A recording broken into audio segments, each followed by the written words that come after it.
Polavaram MLA Chirri Balaraju ప్రస్తుతం ఉన్నారు, Janasena party MLA. Sir, ఎలాంటి అంశాలు అసెంబ్లీలో మీరు మీ ప్రవర్తన కానీ లేకపోతే ఏ విధమైన అంశాల మీద మాట్లాడాలని సంబంధించి నాదెండ్ల మనోహర్ అదేవిధంగా పవన్ కళ్యాణ్ గారు మీకు ఎలాంటి సూచనలు చేశారు సమావేశం?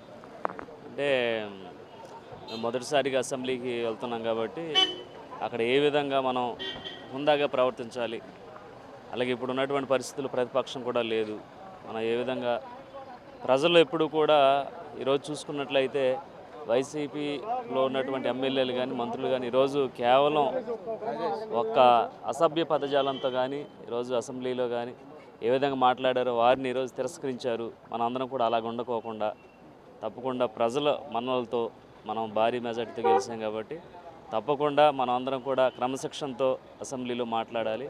అలాగే ఏదైతే నియోజకవర్గంలో ఉన్నటువంటి సమస్యలు ఉన్నాయో వాటిపై ప్రత్యేకమైన దృష్టి సారించండి. అలాగే లా అండ్ ఆర్డర్ గురించి, మహిళలపై జరిగేటువంటి అత్యాచారాలు కానీ లేకపోతే వాళ్ళ వేధింపుల గురించి కానీ అలాంటివి ఏవి కూడా మీరు కఠిన చర్యలు తీసుకోవాలని మాకు ఈరోజు సూచించడం జరిగింది. అలాగే మళ్ళీ మాకు 4-5 రోజుల్లో మళ్ళీ మాకు పవన్ కళ్యాణ్ గారితో మీటింగ్ ఉంటుంది. అలాగే మళ్ళీ మేము ఎలాంటి సమస్యలపై మేము అసెంబ్లీలో మాట్లాడాలి, అలాగే రేపు బడ్జెట్ సమావేశాలు జరగబోతున్నాయి, దానిపై మేమందరం కూడా 21 మంది జనసేన పార్టీకి సంబంధించిన ఎమ్మెల్యేలు మంత్రులు కూడా ఈ సమస్యలపై ఏ విధంగా మాట్లాడాలి అనేది ఒక శిక్షణ తరగతులు తీసుకోవాలనేది ఈరోజు మాట్లాడడం జరిగింది. ఇది చాలా కీలకమైన నియోజకవర్గం, పోలవరం ప్రాజెక్టు నిర్మాణం జరుగుతున్న నియోజకవర్గం. అంతేకాదు అక్కడ నిర్వాసితులు చాలామంది ఉన్నారు. అంశాలు ఏమైనా ఈరోజు సమావేశం చెప్పారా లేకపోతే ఇంకా ఏమన్నా ఫర్దర్గా? అంటే దానిపై మేము ఏ విధంగా రేపు అసెంబ్లీలో మాట్లాడాలనేది మళ్ళీ మేము చర్చించుకుంటాం.